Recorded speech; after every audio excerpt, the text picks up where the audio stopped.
Cynthia Mariska dengan brandingan yang sekarang. Kayak gitu sih Kak. Jadi kalau ditanya udah niat banget tapi nggak naik-naik, berarti itu bukan pasarnya. Viewers kamu tuh bukan pasarnya, bukan pasar yang menikmati video sinematik. Pun aku seneng banget sinematik, suka banget. Aku nggak pengen kontenku terlihat receh aja. Makanya salah satu strateginya adalah ketika kita nge-produce sesuatu, aku setuju sama Mas Ipang. Kejar passion lo apa yang lo mau, apa yang lo inginkan. Ketika itu udah dapet, aku emang tahu followersku sukanya aku yang ayah nasib juga nuka bedil bla bla bla atau yang lain hal ya. Itu akhirnya aku terap di motoran dan lain-lain. Oke, nggak apa-apa. Itu kalau kata aku ngebahasainnya tuh masih Bang ngasih makan ego penonton, ya kan, sarapan, apalah dan lain hal. Akhirnya tapi aku nggak mau ngilangin ciri khasku. Aku nggak pengen ngilangin idealisme yang ada, yang udah aku create jauh dari sebelum ini gitu. Sampai akhirnya biasanya gimana cara strateginya? Aku pilih untuk, kalau emang kamu ngejar viewers dan lain-lain, aku pilih untuk yaudah, aku tahu yang mereka inginkan seperti ini. Dari 5 videoku, ada 3 yang buat mereka, ada yang 2 yang buat aku sendiri. Jadi ketika itu viewersnya tidak udah aku buat seproper mungkin dan nggak bisa ngasih makan mereka, bodo amat. Tapi aku bisa ngasih makan egoku sendiri. Akhirnya dari situ ya muncullah apa ya, salah satu rasa yang menurutku akhirnya nggak jadi sia-sia. Mungkin kan selama ini kamu jadi ngerasa kayak, aduh kayaknya gue kontennya jadi gini aja. Jangan, lu kehilangan karakter lu. Dan seorang yang mau maju di dunia sosial media, gue rasa harus punya karakter sih. Seperti itu Kak. Terima kasih ya Sabrina, semoga menjawab gitu. Sukses Sabrina, Ladies Good keren banget. Tepuk tangan dulu dong buat Sabrina. Siapa Sister Good? Iya, maksudku kamu salah satu bagian dari Ladies Good, gitu loh. Kan kita panggilan untuk Ladies Good, buat skuteris cewek Ladies Good ya. Mantap, semoga kita bisa riding besok. Ditunggu konten-kontennya. Terserah mau diproperin atau mau dibuat nyeleneh, tapi kita bisa lihat eksekusinya besok. Insya Allah kalau memang menarik, kita bisa kolaborasi pos. Gitu Mas Ipang. Mas Ipang nih kayaknya ini banget ya, tegang banget. Jadi kayaknya aku harus duduk di samping Mas Ipang. Izin ya Mas Ipang ya. Karena mati, maaf ya ini teknis. Jadi, oh ya, by the way aku mau ngucapin dulu terima kasih buat Bayu yang udah nge-support perjalanan kita. Mungkin kalau nggak ada Bayu aku nggak bakal di Surabaya. Mungkin kalau ke Surabaya juga cuma makan soto. Soto. Karena ini enggak. Terima kasih juga buat komunitas Persepsi, terima kasih buat Mas Ipang dan PWO-nya. Dan sebenarnya acara kita di sini kenapa sih akhirnya milih untuk, yuk Mas kita buka forum atau bedah konten lah untuk berdiskusi. Harapanku seperti ini Kak. Jadi sebelum kita nantinya riding, kita at least tahu lah pembekalan yang mana nantinya bakal memudahkan kita untuk mengonten atau meningkatkan kreativitas yang ada di dalam diri kita lewat kolaborasi atau diskusi seperti ini. Seperti itu. Mungkin kalau mau dilanjut, Mas Ipang masih ada yang mau disampaikan? Tadi kita aja sih. Gimana? Tadi kan kalau memang masalah audiovisual secara teknis. Yes. Kalau teknis, pertanyaan teknis oke lah aku jawab. Tapi jujur tadi aku nggak bisa jawab karena media sosial nih. Ini ada Kak Cynthia yang dia analisis ke situnya sebenarnya. Sengaja mancing. biar keluar ya. Pancingannya berhasil berarti. Ini ada oli nggak nih? Kasih di oli coba. Oli samping. Aku punya hadiah by the way. Nanti kita kasih ya setelah ini.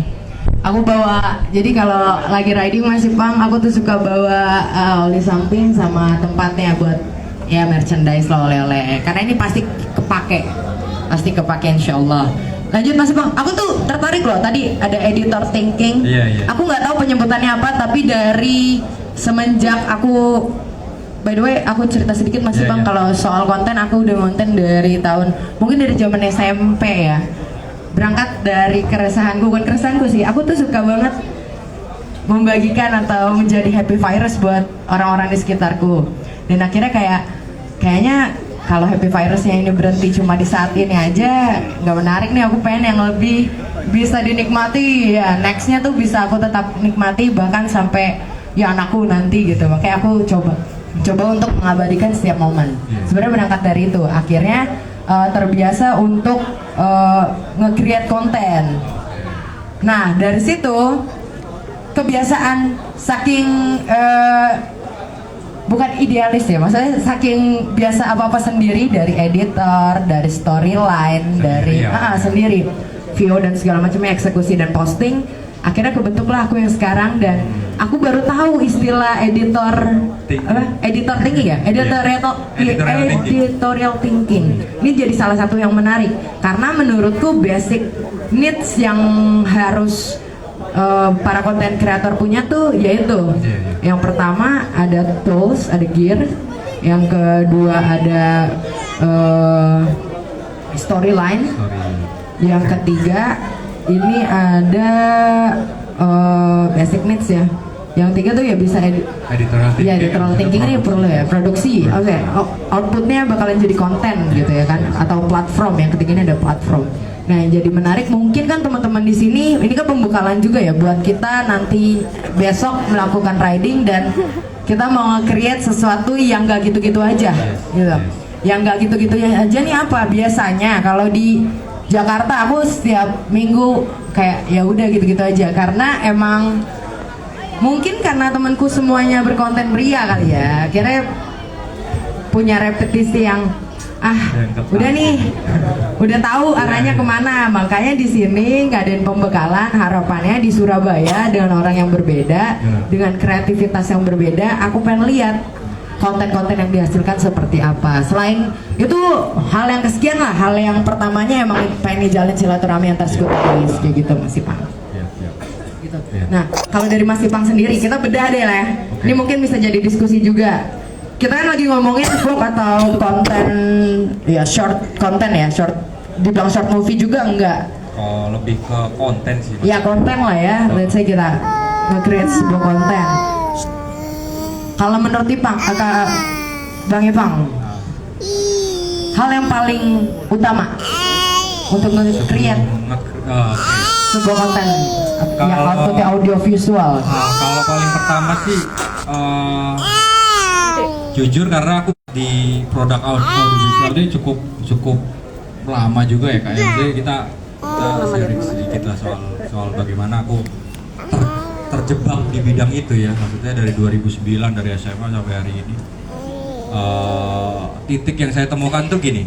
Jadi pertama kita mulai itu sebenarnya sebelum masuk ke editorial thinking itu ada namanya kita proses mendesain satu universe yang ada di kepala kita sebenarnya. Jadi misal gini,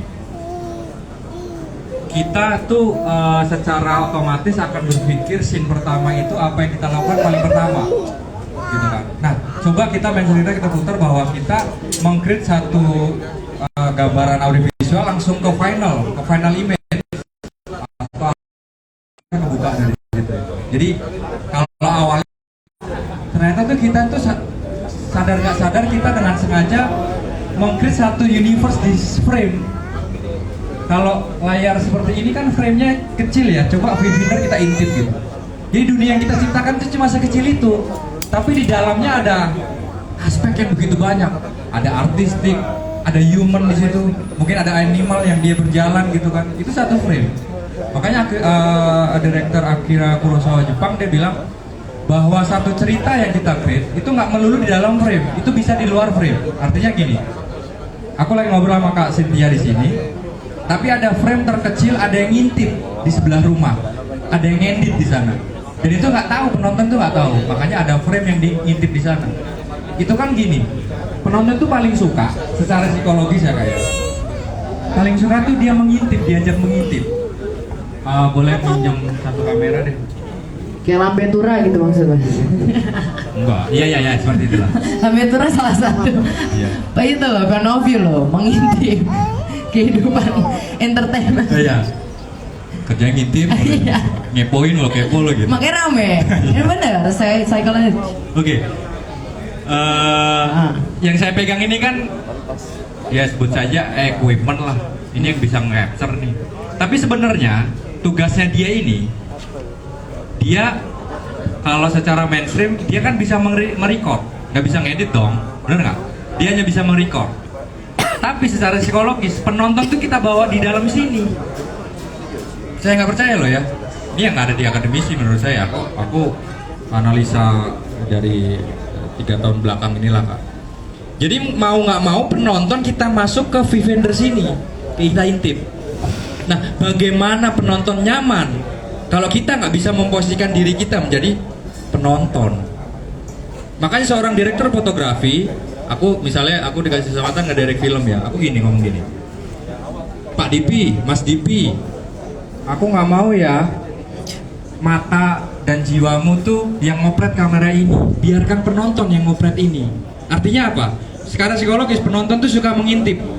Nih adegannya, dia pasti candid. Misalnya ada kita ngomongin imajinasi ya sebentar. Ada satu rusun tinggi, terus ada seorang cowok gitu kan habis mandi gitu kan. Terus ada cewek lagi jemur tuh baju gitu. Gak mungkin secara psikologis terang-terangan tuh ada jemur baju tuh cewek gitu pagi-pagi dia langsung begini, ceweknya kabur dong. Penonton sama, intip aja dulu. Karena apa? Karena si subjek yang kita ambil gambar secara capture, secara organik, dia nggak tahu siapa yang lihat aku. Gitu. Itu secara psikologis ya. Maksudnya gimana kita bisa bikin satu kenyamanan ke penonton kalau kita nggak bisa nyaman diri kita di bidang kita gitu. Itu masuknya ke psikologis ya kayak. Tapi itu jauh perlu digali lagi sebelum kita roll kamera, roll and action sebenarnya. Bahkan aku dikasih kesempatan kemarin ke Astradain Mencuri Raden Saleh itu, saya menemukan banyak satu kisah peristiwa tuh gini. Universe yang sengaja kita ciptakan kalau bisa seorganik mungkin. Jadi kalau kalian duduk ini siapa yang ngederek? Pertanyaannya. Siapa yang ngurusin wardrobe? Siapa yang ngurusin topi? Siapa yang ngurusin celana? Tapi kalau film kok bisa?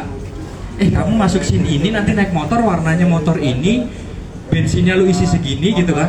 Tapi sadar nggak sih sebelum kita berangkat rumah tuh siapa yang ngederek kita? Berarti kan ada satu psikologis yang perlu kita dalamkan sebelum kita nge-create satu proses, bukan proses syuting tapi proses penciptaan itu sebenarnya.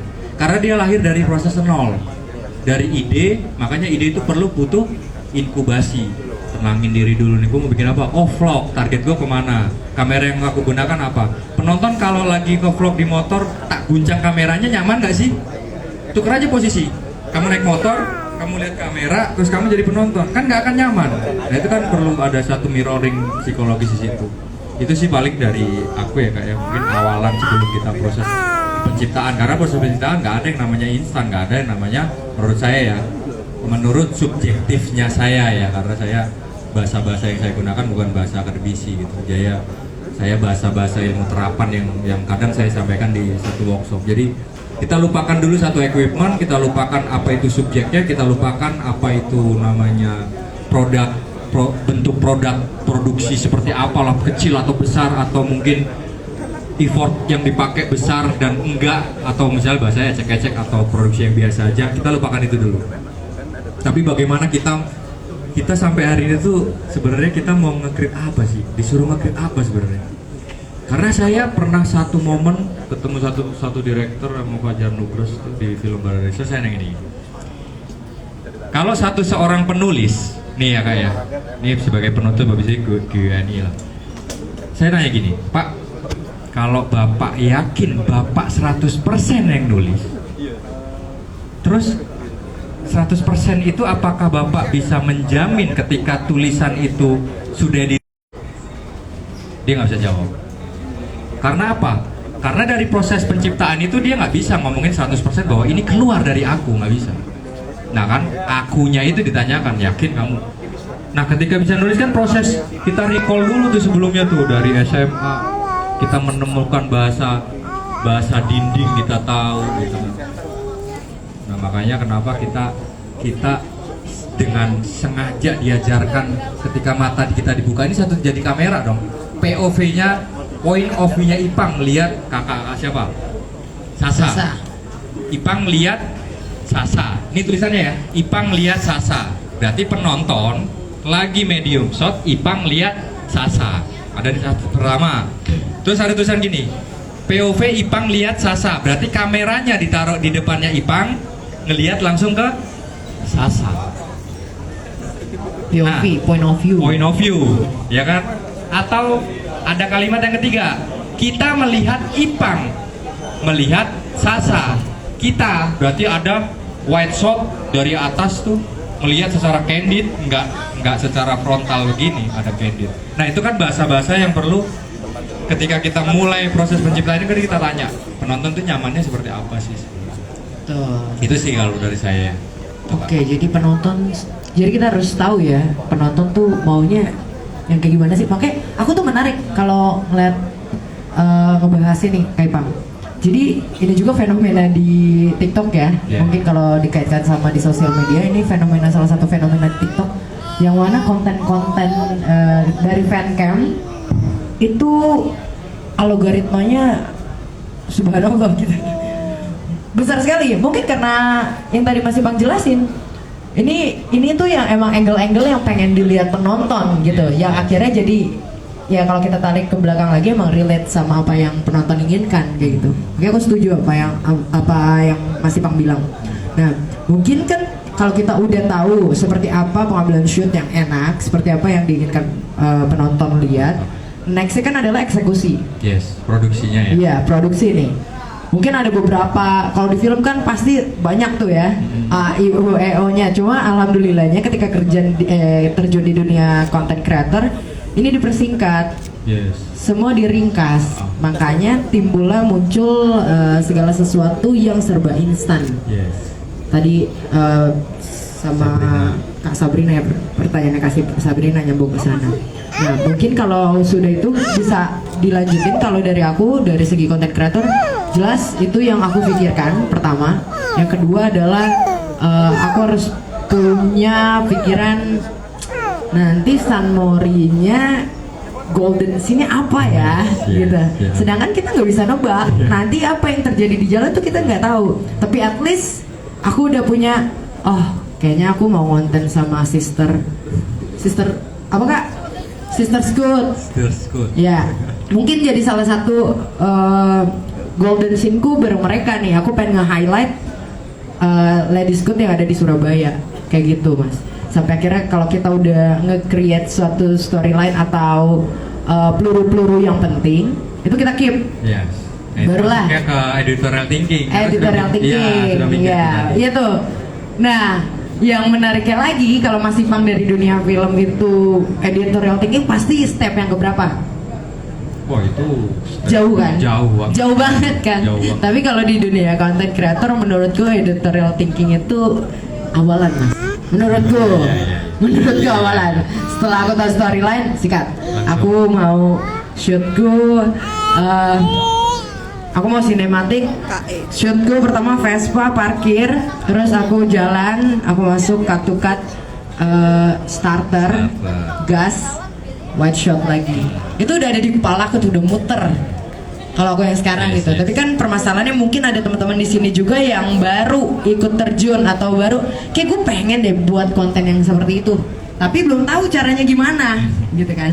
Nah, langkah menurut Mas Ipang, langkah selanjutnya setelah gue udah tahu nih gue mau Sunmorian, gue udah ada daripada susah editing. Yes. Ya. Aku ini orangnya agak perfeksionis mas. Ya. Suka nih. Jadi kadang kalau video daripada wah ini lompat nih, mending buang aja nggak usah diangkat. Itu aku. Tapi kalau kita kembali lagi untuk keperluan Mas Wali misalnya. Nah terus misal ada satu scene ini kerasa kelompat banget deh, nggak enak gitu. Nah itu kalau Mas Ipang biasanya nutupinnya gimana? Karena kan kita kalau bicara dari kita sendiri nih, kalau film, misal udah ketata skrip A, B, C, D. Nah kalau sama Mas Wali kan kita langsung ya we don't have much time buat kita create lagi kan kayak gitu. Nah itu buat nutupin kekosongan biar nggak terlihat terlalu nyelentang lah kalau bahasa Surabaya. Gimana itu? Mohon petunjuk. Terima kasih. Terima kasih Mas Kitaro. petunjuk ya.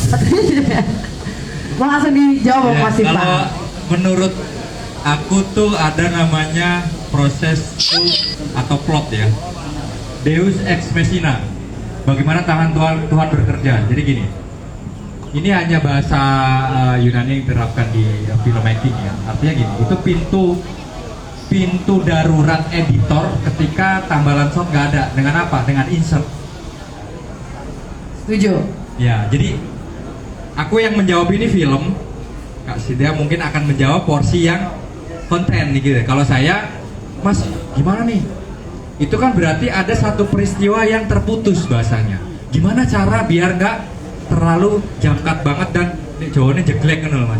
Tambahkan insert yang mendekati sequence sebelumnya. Misalnya aja ya, dia jalan terus dia ketemu orang itu tadi nggak ke record gitu misalnya aja Mas. Nah pas ini kan ada sequence yang terputus di sini. Ini tambahkan insert aja. Insertnya apa? Lu retake lagi, mata dia menuju kemana gitu aja. Tek, tek lu potong gitu. Jadi patahnya ini jangan sampai sequence yang baru di sini, yang ini kamu tambah dengan insert yang mendekati sequence sebelumnya. Gitu sih. Kalau aku gitu sih. Itu tetap harus dikoreksi atau dieval setelah kita proses gambar atau pemotongan dapur editing itu. Gitu. Tapi kepekaan itu memang harus cepat diambil yang paling mendekati sequence yang terakhir aja Mas. Gak usah mikir yang sequence berikutnya karena sequence berikutnya dan seterusnya kamu aman, titik aman. Dan Deus Ex Machina hidupnya lahirnya di sini. Gitu. Makanya ada film-film yang udah dikejar, udah tahu penonton nih gang buntu nih, tiba-tiba ada tangan narik. Itu Deus Ex Machina. Padahal yang narik ini dijelaskan di sequence berikutnya. Gitu. Karena pada saat penulisan ini dia block writing di situ, di part itu. Makanya plot itu yang digunakan di era-era sekarang, mungkin sering digunakan di film luar tuh kayak hero, superhero tuh pakai itu. Karena grafiknya langsung sengaja yang tadinya naik langsung di-cut di situ. Gitu sih. Kalau dari aku ya mungkin tambahan dari Kak Siti. Kalau tambahan dari aku ya gitu.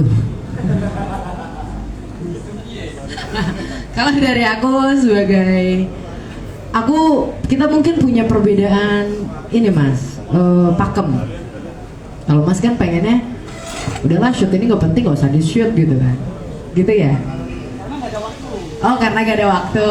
Oke, kalau gak ada waktu beda ya. Maksudku kalau aku pribadi, makanya timku dipaksa cepat. Karena pergerakanku kan lumayan ya Mas ya. Maksudku aku main bola apa ini dan segala macam, main basket kan itu harus bener ngikutinnya tuh nggak bisa lemot gitu, nggak bisa slow. Jadi gimana caranya kalian, aku udah brief, kalian gimana caranya bisa ngejar momen apapun yang ada di situ, momen pada saat itu record. Buat apa? Buat ini, ngindarin hal-hal seperti ini. Jadi daripada itu kejadian, lebih baik aku hindari dengan cara jangan pelit memori. Kalau udah kayak gitu, aku yakin shoot kayak gitu aman lah. Ditambah kalau misalnya emang udah Kak, mungkin ya kayak kreatorku juga, Kak ini patah banget nih Kak, gimana caranya? Aku insert apa ya, retake saat itu juga. Itu kan udah misalnya kejadian udah lampau kan, ini udah lagi ridingnya udah lagi, ya udah riding lagi, tapi shoot ambil insert. Aku setuju banget, detail shoot itu penting. Jadi yang tadinya kita pakai wide, kita close up aja. Kita close upin buat ngecoh storyline yang terputus tadi gitu sih. Kalau aku juga ya kayak gitu sih Mas Bang. Karena ini jadi sesuatu yang lumayan krusial kalau di mataku. Mungkin orang lain nggak kerasa, tapi kita sebagai content creator ngerasa, aduh kayaknya enggak deh Nyet, kayak gini deh Nyet, gue nggak enak dilihat nih di mata gue. Padahal belum tentu penonton kita tuh peka. Jadi kalau udah mentok banget lagi, udah nggak bisa shoot juga, dia udah harus terbang kemana, udah adalah Allah alam nggak bisa diambil nih. Ya udah, pasti apa ya, footage yang emang mendekati serupa seperti itu. Gitu Mas Kitaro. Semoga Mas Wali nggak cepet-cepet mulu ya. benar. Makanya kerja Mas Siti Wariska Mas. Bisa retake. Bercanda, Bisa retake. Oh, tim gue marah-marah.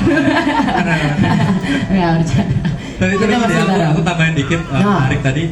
Jadi genre audiovisual tuh gini kak, ada film fiksi, ada dokumenter, ada eksperimental. Nah pertanyaan itu tadi tuh masuk dokumenter sebenarnya. Dokumenter itu harus ngerol. Kalau fiksi bisa retake, gitu. Kalau momennya nggak bisa diulang, itu real time yang nggak bisa kita ulang, itu butuh kapasitas memori dan kapasitas mungkin editing buat edit lah ya, itu spek besar. Karena kita dengan sengaja masuk ke genre audiovisual khusus dokumenter. Nah, vlog salah satu bagian sub genrenya sih dokumenter. Makanya tuh memori harus butuh banyak. Roll terus, kecuali Mas bikin Visi satu mau konten nanya. yang kita Ini kan aku lagi live. sudah terkonsep Terus dari dengan pan- scene dan pengen lain-lain pan- kan bisa di retake. gimana? Gitu. Di close Aku aja setuju. nanti ada Makanya pilihan buat pertanyaan disimpan kita atau di balik lagi ya. Sebenarnya kita cita-cita jadi apa? iya Gitu. akhirnya Itu kan Dokumen.